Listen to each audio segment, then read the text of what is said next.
আমরা প্রত্যেকটা গৃহিণীরাই চাই আমাদের বাড়ি ঘর কিন্তু পরিষ্কার পরিচ্ছন্ন এবং সুন্দর করে পরিপাটি করে সাজিয়ে রাখতে। তো প্রতিদিন সকালে ঘুম থেকে উঠে কয়েকটা ভালো অভ্যাস যদি তোমরা মেনে চলো, তাহলে আমাদের সংসারের হাজারটা কাজের পাশাপাশি বাড়িঘরও কিন্তু খুব সুন্দর এবং পরিপাটি হয়ে থাকবে। তো সকালবেলায় আজকে দেখো ঘুম থেকে উঠে প্রচুর পরিমাণে ঠান্ডা লাগছিল জানো। আর এই শীতকালে আমি এত পরিমাণে যে শীত কাতুরে তোমরা অনেকেই জানো না। তো আমাকে নতুন করে তোমরা চিনছো, তো তোমাদের বলে রাখি আমি কিন্তু প্রচণ্ড শীত কাতুরে বন্ধুরা জানো। কারণ এই যে দেখতে পাচ্ছ সকাল সকাল ঘুম থেকে উঠতে এতটা মানে বিরক্ত লাগে যে কি বলবো, কিন্তু ওই যে বললাম সংসারের কিছু কাজের পাশাপাশি কিন্তু ভালো অভ্যাস আমাদের পালতে হয়। তো তার জন্য সংসারের আশি আমরা সকলেই মানি, বেশিরভাগ বাঙালিরা তো মেনেই থাকি। তাই দেখো খুব সকাল সকাল ঘুম থেকে উঠেছিলাম আর ছেলেকে কিন্তু রেডি করে স্কুলে পাঠিয়ে দিয়েছি। তো এখন ওই ঘড়ির কাঁটায় বাজে 6:30 মতো। তো শীতকালে 6:30 মানে কিন্তু বেশ সকাল, তাই না? তো চারপাশটায় কিন্তু এখনও রোদ ওঠেনি আর বেশ কুয়াশা হালকা হালকা পড়ছিল। তো প্রথমে চাদরটা গায়ে দিয়েছিলাম আর এখন দেখো মানে ওই যে কাজ করতে করতে না চাদর নিয়ে কোনো রকম কাজ কিন্তু মানে খুব তাড়াতাড়ির মধ্যে যে করব সেটা কিন্তু সম্ভব হয় না। তাই চাদরটাকে একটু খুলে রেখেছি সাইডে, আর তারপরে দেখো ঘর দুয়ারটা বাসি ঝাড় দিয়ে তারপর আমি এখানে একটু ন্যাতা দিয়ে নিচ্ছি। আর সকালবেলাটায় কিন্তু আমি হাতে করেই ন্যাতা দিই, তো এতে করে বাড়িটা কিন্তু আরও বেশি পরিষ্কার লাগে। আর তারপরে দেখো এখানে কিন্তু এই যে সোফাটা প্রতিদিন আমি এত সুন্দর করে গুছিয়ে রাখি, আবার সকালবেলায় উঠে দেখি সেই জায়গার অবস্থা ঠিক তাই হয়ে আছে। তো জানি না বাড়িতে ছেলে পেলে থাকলে এরকমটা হবেই। তো যাই হোক, আমি কিন্তু প্রতিদিনের মতো আজকেও আমার সোফাটাকে প্রথমেই সুন্দর করে গুছিয়ে রাখলাম, কারণ সকালবেলায় যদি কোনো লোক আসে কিন্তু এই সোফার মধ্যে বসতে দেওয়া হবে। আর তাছাড়া সোফাটা যদি নোংরা হয়ে থাকে তাহলে কিন্তু একটু অস্বস্তিতে পড়তে হবে, তাই না? তো সোফাটা পরিষ্কার করে তারপর দেখো এই যে বেসিনটা আমরা কালকে সারা দিন ধরে আমরা যা হাত ধোই বা হ্যান্ড ওয়াশ দিই সব কিছুই কিন্তু এখানে মুখ ধোয়া থেকে আরম্ভ করে তাই সকালবেলায় উঠেই বাসি এই যে বেসিনটাকে ভালো করে একটু সাবান দিয়ে পরিষ্কার করে নিলাম। প্রতিদিন একটু করে পরিষ্কার করলে একেবারে জিনিসটা কিন্তু নতুনের মতো থাকবে। আর কি বলো তো, আমরা তো মধ্যবিত্ত পরিবারের মানুষ, আর মধ্যবিত্ত পরিবারে একটা শখের জিনিস, শখের হোক কিংবা না হোক, প্রত্যেকটা জিনিস যত্ন কিন্তু করাটা খুবই জরুরি। কারণ এই যে একবার ভেঙে গেলে আমরা আবার সেকেন্ডবার আবার একটা কিনে নেব, এরকম তো আমরা করতে পারি না। আর যাদের আমি বলবো বাড়িতে প্রচুর ফার্নিচার আছে তারাও কিন্তু ঠিক এরকমটা করে না, কারণ একটা জিনিস সেটা আমি শখ করে কিনেছি, সেই জিনিসটা অবহেলায় অযত্নে তো নষ্ট হতে দিতে পারি না। তাই দেখো এখানে একটু শুকনো একটা ন্যাকড়া নিয়ে তোমাদের ঘরে যে সমস্ত যতটুকু ফার্নিচার আছে, তো এই শুকনো ন্যাকড়াটা নিয়ে প্রত্যেকটা ফার্নিচারে প্রতিদিন একটু একটু করে একটা রুম করে তুমি যদি একটু বুলিয়ে নিতে পারো, এটা তোমার অভ্যাসের খাতায় কিন্তু প্রতিদিনে রেখে দিতে পারো, তাহলে কি হবে, এই যে দেখতে পাচ্ছ দরজা জানলা বা কোনো ফার্নিচার, তাতে কিন্তু ধুলো ময়লাটা খুব বেশি পড়বে না, আর দেখতে ঘরটা আরও ভালো লাগবে। আর তোমার জিনিসটাও কিন্তু খুব ভালো থাকবে, বেশি দিন টেকসই হবে।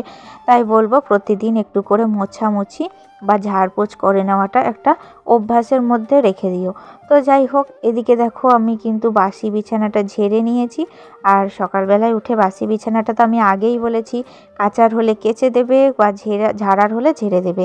বাসি বিছানা ফেলে রাখা একদমই ভালো না। তো বাসি বিছানা যদি প্রতিদিন তুলে রেখে পারো তো তাহলে মা লক্ষ্মী কিন্তু মানে সংসারে যে অভাব অনটন সেটা কিন্তু তোমার দেখা দেবে না। এটা কিন্তু খুবই একটা উপকারী টিপস। আর যাদের ধরো মানে ওপর থেকে নিচের তলা পুরোটা তো প্রতিদিন ঝাড়ু দেওয়া বা প্রতিদিন ন্যাতা দেওয়া সম্ভব নয়, তো তাই জন্য বলবো একটা করে রুম তারা কিন্তু প্রতিদিন একটু একটু করে মুছবে বা একটু একটু করে পরিষ্কার করবে। আজকে যেমন দেখো আমি এই রুমটা একটু পরিষ্কার করে নিলাম, তারপরে যে সমস্ত ফার্নিচারগুলো ছিল সেগুলোতে একটু শুকনো ন্যাকড়া বুলিয়ে নিয়েছি, আর তারপরে রুমটাকে ভালো করে একটু ঝাড় দিয়ে নিয়েছি। আর আজকে কি বলো তো, আমি ভাবছি এই যে সিঁড়িতে যে রেলিংগুলো আছে না, রেলিংগুলোতে একটু কি করবে, ওই যে লাল হারপিক হয় না, তো লাল হারপিক একটা পাত্রের মধ্যে নিয়ে একটা শুকনো ন্যাকড়াকে ওই লাল হারপিকের মধ্যে একটু মুছিয়ে তারপর কিন্তু এই যে রেঙিলগুলো একটু চেপে চেপে যদি মুছে দেওয়া হয়, এত সুন্দর চকচক করে। আর সত্যি করে এই স্ট্যান্ড স্টিলের রেলিংগুলো চকচক না করলে ভালো লাগে না, তাই না? ধুলো ময়লা পড়ে 2 দিনে কিন্তু মরচে পড়ে যদি ভেঙে যায়, এত কষ্ট করে বানানো একটা জিনিস, তার যত্ন তো করতেই হবে। তো সংসারের হাজার রকম কাজের পাশাপাশি এই কাজগুলোও কিন্তু অত্যন্ত জরুরি, তাই না? তো দেখো, আমি কিন্তু সকালবেলায় হাতে মাত্র 1 ঘন্টা টাইম নিয়ে সমস্ত কাজগুলো কমপ্লিট করছি। তো আমার কাছে কিন্তু এখনও আরও 1 ঘন্টা আছে। তো সকালে আমরা একটু এনার্জি দেখবে বেশি পরিমাণে পাই, আর সেই এনার্জিটাকে কাজে লাগিয়ে আমরা আমাদের সংসারের যাবতীয় খুঁটিনাটি কাজ আমরা কমপ্লিট করার চেষ্টা করি। আর তারপরে তো আমরা রান্নাঘরে একবার ঢুকে গেলে আর তো বেরোতে পাবো না। তো সেই অনুপাতে দেখতে গেলে সকালের টাইমটাই কিন্তু বেস্ট, ঘর দুয়ার গোছানো, পরিষ্কার পরিচ্ছন্ন এবং পরিপাটি করার জন্য। আর তারপরে বেশ কিছু জামা কাপড় ছিল, তো জামা কাপড়গুলো সুন্দর করে ভাঁজ করে নেবে। আর যেটা যেখানে রাখার, যেটা ওয়ার্ড্রবে সেটা ওয়ার্ড্রবে রেখে দেবে, যেটা আলগিনে সেটা আলগিনে রেখে দেবে। আর তাছাড়া বিছানার মধ্যে যদি জড়ো করে থাকে তাহলে দেখতে খুব খারাপ লাগে। তাই আমি এখানে বেশ কয়েকটা কাপড় ছিল, তো সেগুলোকে আলগিনের মধ্যে ভালো করে সুন্দর করে সাজিয়ে রেখে দিলাম। এতে করে আমার বিছানাটাও ফাঁকা থাকলো, আর আলগিনটাও কিন্তু দেখতে খুব সুন্দর লাগছে। আর আমার কাপড়গুলোও কিন্তু ভাঁজ করা, পরিপাটি এবং সুন্দর হয়ে থাকলো।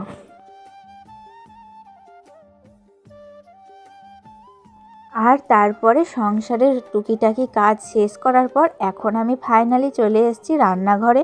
আর রান্নাঘরে এসেই প্রথম যে কাজটা আমি হাতে নিয়েছি সেটা হচ্ছে আমার গ্যাস ওভেনটাকে ভালো করে পরিষ্কার করে মুছে নেওয়া।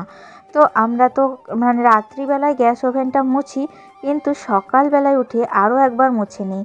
কারণ ওই যে আগের দিন বলেছিলাম কত রকমের জীবাণু এর মধ্যে দিয়ে ঘুরে বেড়ায়, রাত্রিবেলায় এবার বেশি করে জীবাণু বের হয়, তাই না? আমরা সেটা না দেখা হয়, দেখতে পাই না। তাই সকালবেলায় ভালো করে একবার মুছে আবারও চলে এসেছি রান্নাঘরে। আর রান্নাঘরে এই যে দেখো কত রকমের বাসন ছিল, বাসনগুলোকে সকালে ধোয়া মাজা কমপ্লিট করে নিয়েছিলাম। আর এখন জল ঝরিয়ে সবটা ঝুড়ির মধ্যে রেখে দেব, আর রান্নাঘরটা পরিষ্কার পরিপাটি করে গুছিয়ে নেব। সংসারের যাবতীয় কাজের মধ্যে এই কাজটা কিন্তু খুব ইম্পর্টেন্ট। কারণ কি বলো তো, আমাদের সংসারের যত গৃহিণীরা আছে বেশিরভাগটা সময় কাটে রান্নাঘরে। সকালে উঠে ব্রেকফাস্ট বানানো, দুপুরের লাঞ্চ এবং রাত্রের ডিনার দিয়ে আমাদের রান্নাঘরের কাজ কিন্তু আমরা শেষ করি। তাই দিনের বেশিরভাগ সময় কিন্তু আমরা রান্নাঘরে কাটাই। তাই রান্নাঘরটাকে সুন্দর করে রাখাটা আমাদের কিন্তু দায়িত্বের মধ্যে পড়ে, তাই না? তো যাই হোক, দেখো পাশে হ্যাঙ্গারটা কিন্তু আমি নতুন নিয়েছি, কেমন লাগলো কমেন্টে জানিও। আর এদিকে দেখো আমি কাপগুলোকে কাপের জায়গায়, আর এদিকে বাসনের ঝুড়িগুলোকে বাসনে মানে এক জায়গায় সেট করে প্রত্যেকটা জিনিস আলাদা আলাদা করে কিন্তু গুছিয়ে রাখলাম। আর বাসনগুলো জল ঝরিয়ে নিলে কি হবে বলো তো, নয়তো সমস্তটা কিন্তু নিচে মেঝেতে জল পড়বে। আর বাইরে তো আমি জল ঝরাতে দিই না, কখন কোন জীবাণু বাসনের ওপর দিয়ে যাবে সেটা আমি জানতেও পারবো না, সেটা খেয়ে আবার বাচ্চা ছেলে আছে সেদিকে একটু আমাকে খেয়াল রাখতে হয়। আর তারপরে রান্নাঘরটাকে একটু মোছামুছি করে পরিষ্কার করে নেব। আর তারপরে এবার চলে যাব রান্নার কাজে, কারণ দুপুরের লাঞ্চ বানাতে হবে। তো সকালের ব্রেকফাস্ট সবটাই বানানো হয়ে গিয়েছে, আর দুপুরের লাঞ্চটা বানিয়ে নেব, রান্নাঘরের কাজটা তাহলে এখনকার মতো শেষ হয়ে যাবে।